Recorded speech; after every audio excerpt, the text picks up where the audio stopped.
Shalom, perkenalkan nama saya Yohanes Jowadairu, NIM 1420 12 10 31R dari Prodi S1 Keperawatan. Untuk tidak berpanjang waktu, saya akan langsung saja membahas materi dari konsep dasar anatomi fisiologi, sistem muskuloskeletal, sistem respirasi, sistem saraf, sistem kardiovaskular.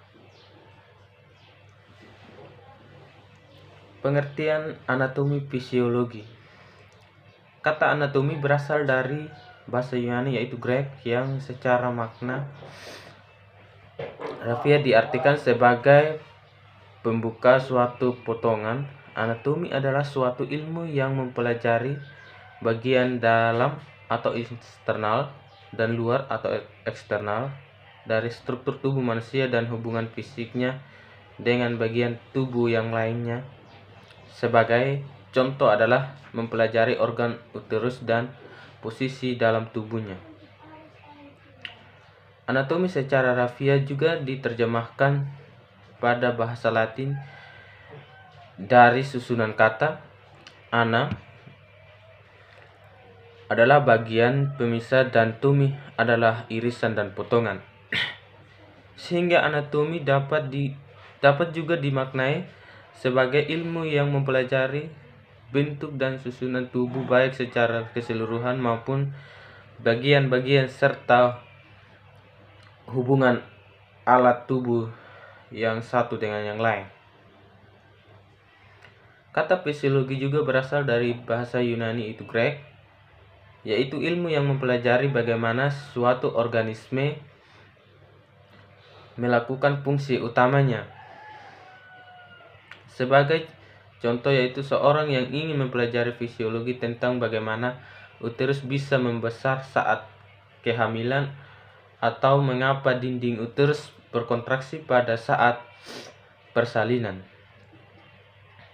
Fisiologi secara makna kata dari bahasa Latin berasal dari kata physis atau physis adalah alam atau cara kerja.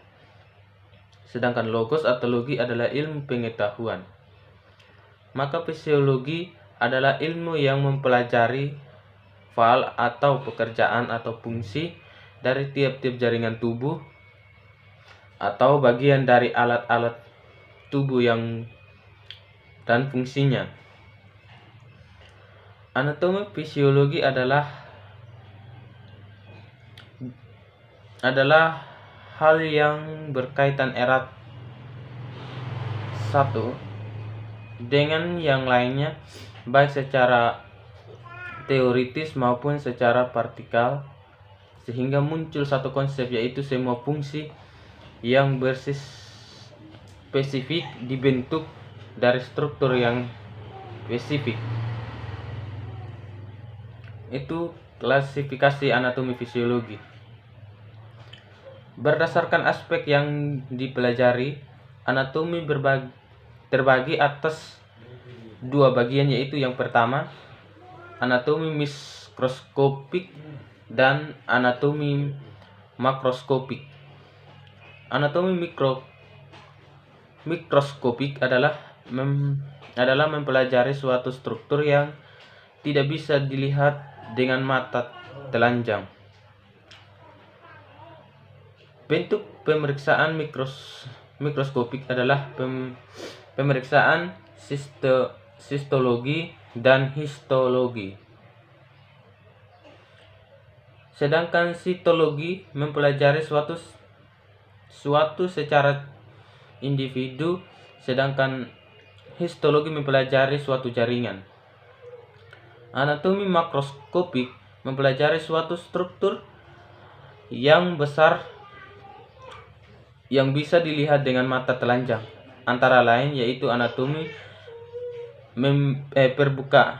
permukaan atau ciri-ciri dari permukaannya.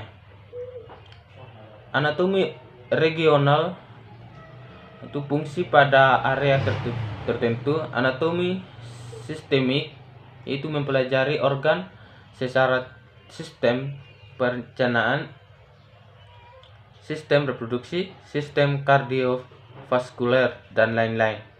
Serta anatomi perkembangan mempelajari perubahan tubuh dari sudut pandang struktur. Fisiologi manusia adalah ilmu yang mempelajari tentang fal atau fungsi dari tubuh manusia. Adapun spesifikasi fisiologi dan anatomi antara lain yaitu fisiologi sel, mempelajari fungsi sel dan bagian-bagiannya. Fisiologi spesifik mempelajari suatu organ, sedangkan fisiologi sistemik mempelajari fungsi organ secara sistemik, dan fisiologi patologikal mempelajari efek penyakit terhadap suatu organ.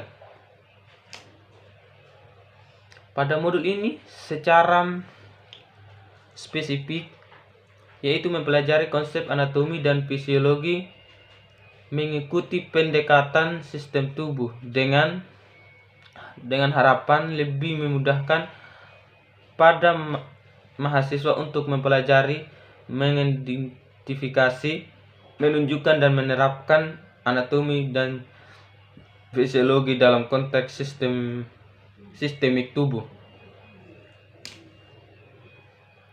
Istilah dan posisi anatomi. Untuk memudahkan kita mempelajari anatomi dan dalam rangka mencapai keseragaman deskripsi, telah dipilih dan diletakkan oleh suatu anatomi yaitu tubuh dalam posisi tegak, menghadap ke depan, kepala tegak lurus, dengan lengan di sisi dan kedua tangan berada di samping dengan ibu jari berada di samping luar. Itu dua, sistem muskuloskeletal.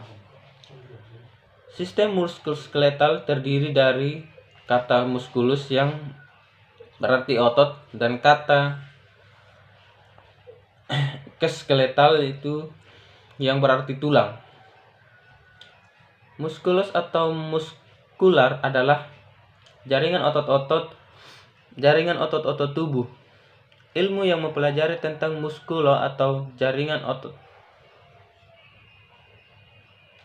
otot-otot tubuh adalah pneumologi. Skeletal atau ostea adalah tulang perangka tubuh yang terdiri dari tulang dan sendi. Ilmu yang mempelajari tentang skeletal dan osteo tubuh adalah osteologi. Muskulus otot merupakan organ tubuh yang mempunyai kemampuan mengubah energi kimia menjadi energi mekanik atau gerak sehingga dapat berkontraksi untuk menggerakkan rangka sebagai respon tubuh terhadap perubahan lingkungan. Otot disebut alat gerak aktif karena mampu berkontraksi sehingga mampu menggerakkan tulang. Semua sel-sel otot mempunyai khususan yaitu untuk berkontraksi. Otot membentuk sampai 45% berat badan, kira-kira sepertiganya merupakan protein tubuh dan setengahnya tempat terjadinya aktivitas metabolik saat tubuh istirahat. Terdapat lebih dari 600 buah otot pada tubuh manusia.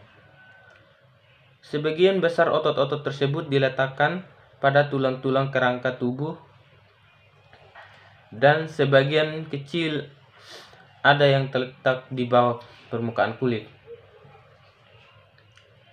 Gabungan otot terbentuk kumpulan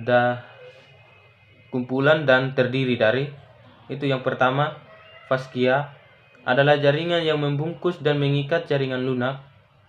Fungsi faskia yaitu mengelilingi otot, menyediakan tempat tambahan otot, memungkinkan struktur pergerakan satu sama lain dan menyediakan tempat peredaran darah dan saraf. Dan yang kedua itu ventricle atau empal, merupakan bagian tengah yang mengembung. Yang ketiga itu endong atau urat otot, yaitu kedua ujung yang mengecil tersusun dari jaringan ikat dan bersifat liat. Itu sistem muskuler.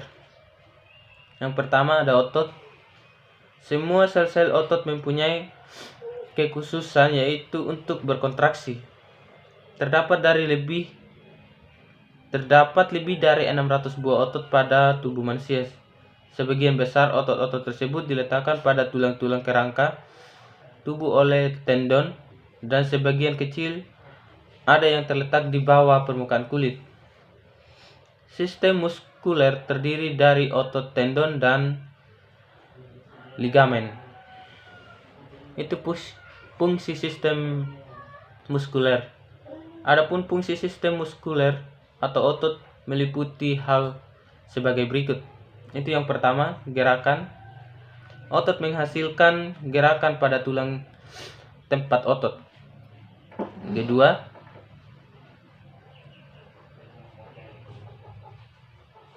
otot tersebut melekat dan bergerak dalam bagian organ internal tubuh. Yang kedua, penopang tubuh dan mempertahankan postur. Otot penopang rangka dan pertahankan tubuh saat berada dalam posisi berdiri atau saat duduk terhadap gaya gravitasi.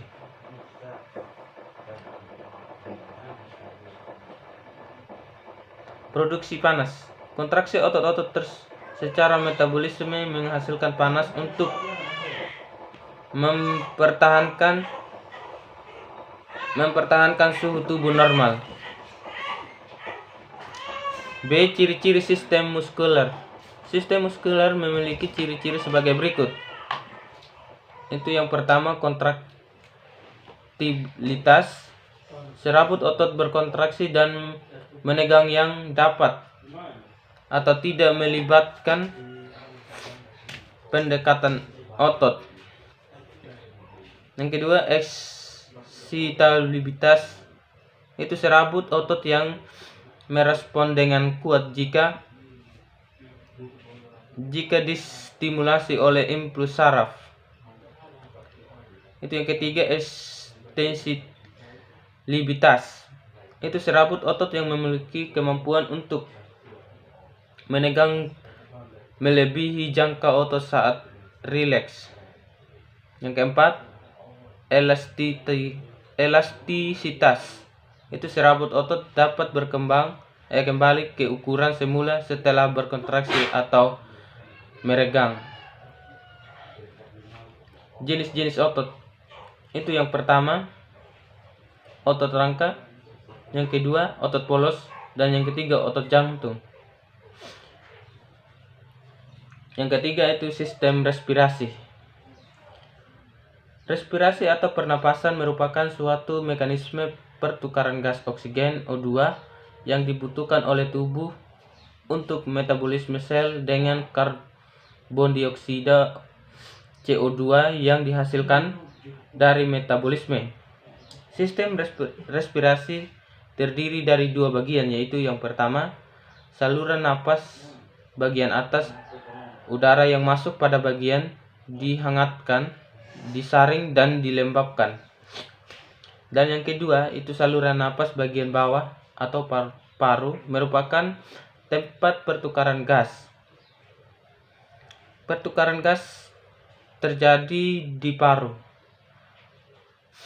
Alveoli merupakan tempat terjadinya pertukaran gas antara O2 dan CO2 di paru.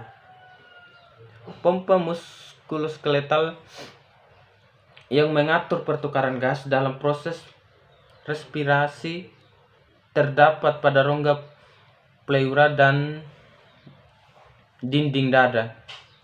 Rongga pleura terbentuk dari dua serabut serosa yang meliputi dinding dalam rongga dada dan disebut pleura parietalis, dan yang meliputi paru atau pleura viscerale.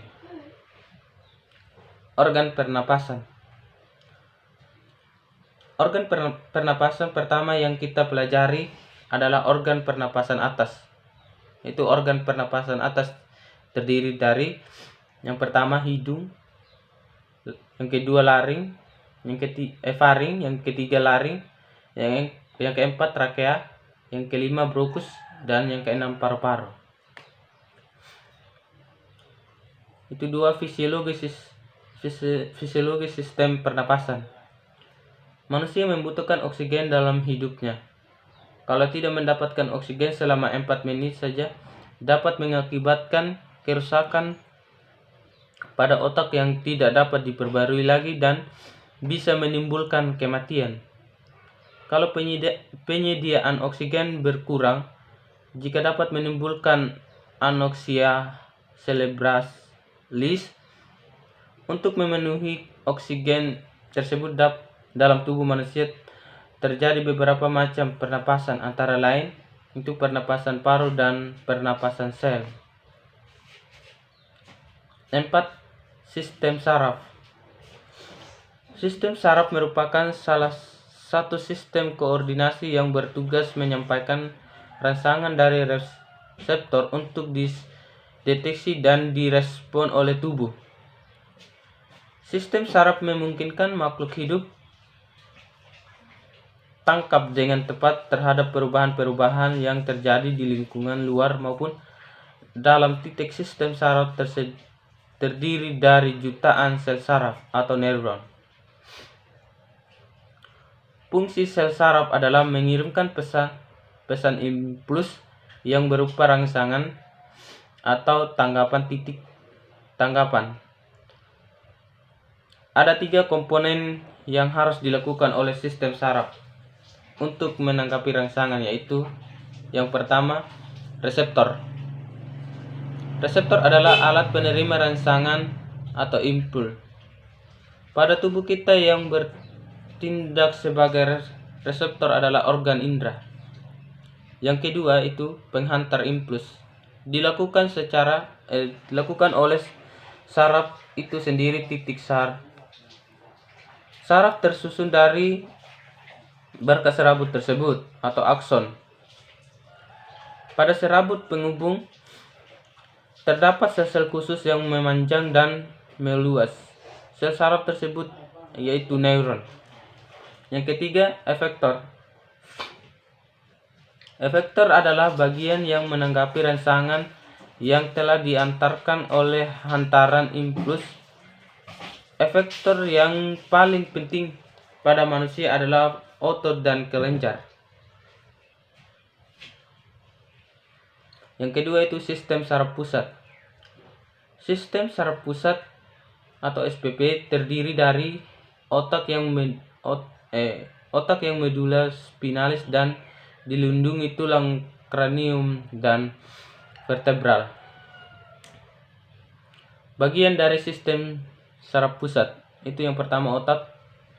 Otak merupakan alat tubuh yang sangat penting dan sebagian pusat pengatur dari segala kegiatan manusia. Otak terletak di dalam rongga tengkorak. Otak manusia mencapai 2% dari keseluruhan berat badan, konsumsi 25% oksigen dan menerima 1,5% curah jantung. Bagian utama otak adalah otak besar, otak kecil, dan batang otak. Sumsum tulang belakang atau medula spinalis. Sumsum tulang belakang terletak memanjang di dalam rongga tulang belakang, mulai dari ruas-ruas tulang leher sampai ruas-ruas tulang pinggang. Yang kedua, titik sumsum tulang belakang terbagi menjadi 2 lapis, yaitu lapisan luar berwarna putih dan lapisan dalam berwarna kelabu. Lapisan luar mengandung serabut saraf dan lapisan dalam mengandung badan saraf titik di dalam sumsum tulang belakang. Sumsum tulang belakang terdapat saraf sensorik, saraf motorik, dan saraf penghubung titik. Fungsinya itu adalah sebagai penghantar impuls dari otak dan ke otak serta sebagai pusat pengatur gerak.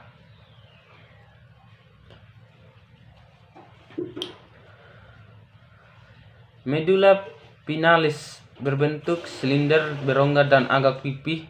Walaupun diameter medula spinalis bervariasi, diameter struktur ini biasanya sekitar ukuran jari kelingking.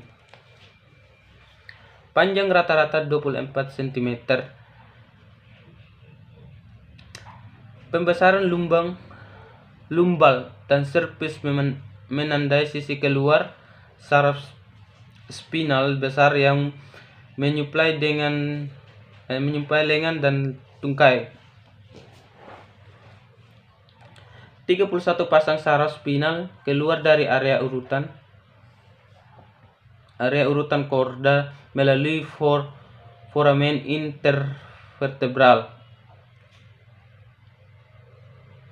Terdiri dari sebuah inti substansi abu-abu yang diselubungi substansi putih. Cendera berukuran kecil dikelilingi oleh substansi abu-abu, bentuknya seperti huruf H. 2. Sistem saraf tepi. Sistem saraf perifer atau sistem saraf tepi meliputi seluruh jaringan saraf lain dalam tubuh titik. Sistem saraf ini terdiri dari saraf kranial dan saraf spinal yang menghubungkan otak dan medula spinalis dengan reseptor dan efektor. Sistem saraf tepi terdiri dari jaringan saraf yang berada di bagian luar otak dan medula spinalis.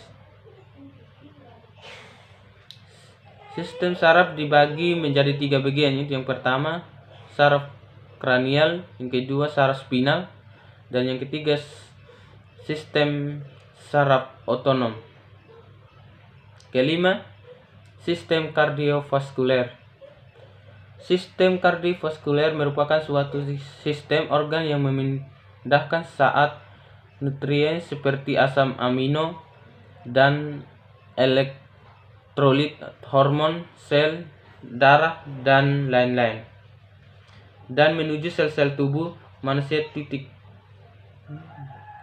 Sistem ini juga menolong stabilitas suhu dan pH tubuh, bagian atas hemostasis atau keseimbangan. Jenis sistem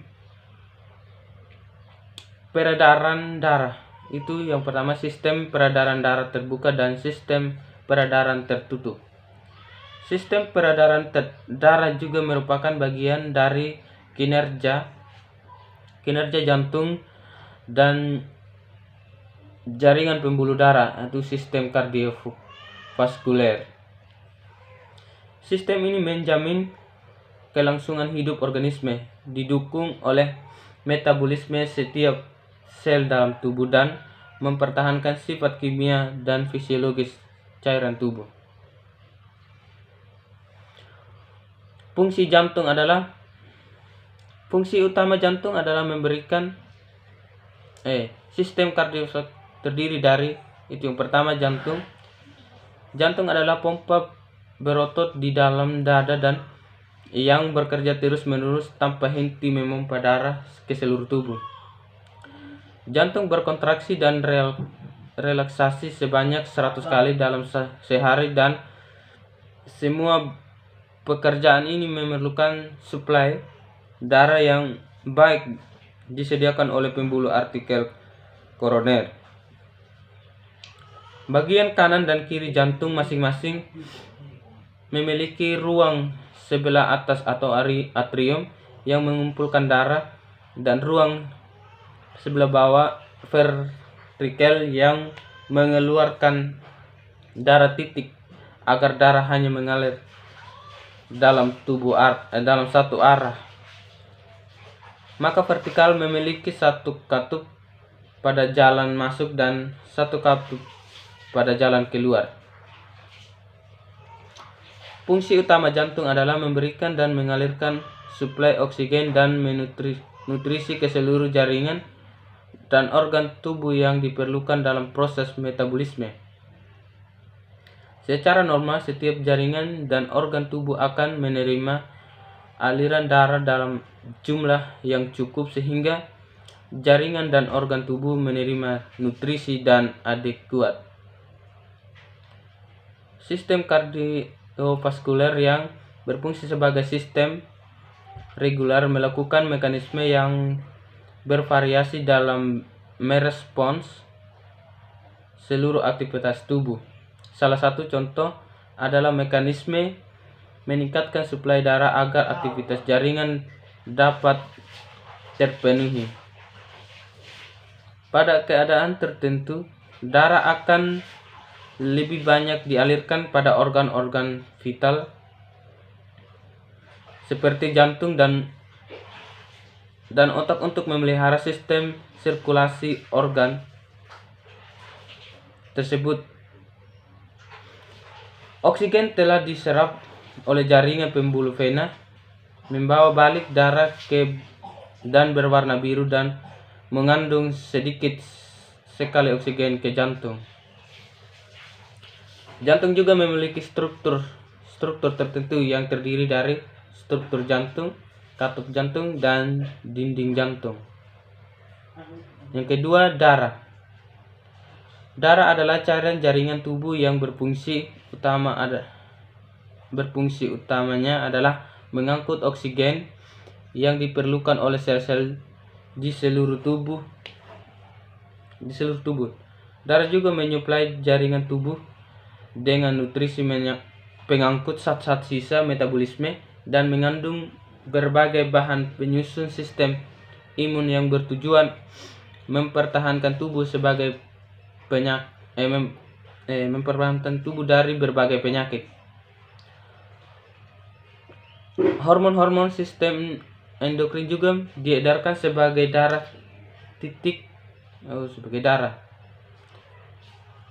Darah berwarna merah antara merah terang apabila kaya oksigen sampai merah tua apabila berkurang oksigen. Warna merah pada darah disebabkan oleh hemoglobin, protein pernapasan yang mengandung besi, dan bentuk heme yang merupakan tempat terikatnya molekul-molekul oksigen. Darah terdiri atas plasma darah 55% sel darah merah, 45% yang terdiri atas sel-sel darah merah, sel darah putih keping-keping, darah titik plasma. Darah merupakan komponen terbesar dalam darah.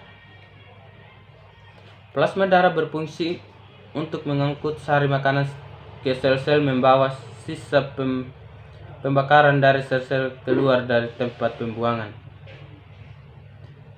Sirkulasi orang dewasa. Sistem peredaran darah manusia ada dua, yaitu sistem peredaran darah besar atau sistemik. Peredaran darah besar dimulai dari darah keluar dari jantung melalui aorta menuju ke seluruh tubuh atau organ bagian atas dan organ bagian bawah melalui arteri darah yang kaya akan oksigen menuju ke sistem-sistem organ, maka disebut sebagai sistem peredaran sistemik. Dari sistemik, organ vena membawa darah kotor menuju ke jantung. Vena yang berasal dari sistem organ bagian atas jantung akan masuk ke bilik kanan melalui vena vara inferior. Sementara vena yang berasal dari sistem organ bagian bawah jantung dibawa oleh vena cava posterior. Yang kedua itu sistem peredaran darah kecil atau pulmonal. Peredaran darah kecil dimulai dari darah kotor yang dibawa arteri pulmonalis dari serambi kanan menuju ke paru-paru. Dalam paru-paru, tempatnya pada alveolus, terjadi pertukaran gas antara O2 dan CO2. Gas O2 termasuk melalui sistem respirasi dan CO2 akan dibuang keluar tubuh. O2 yang termasuk akan diikat oleh darah dan tempat di dalam alveolus. Sekian dan terima kasih.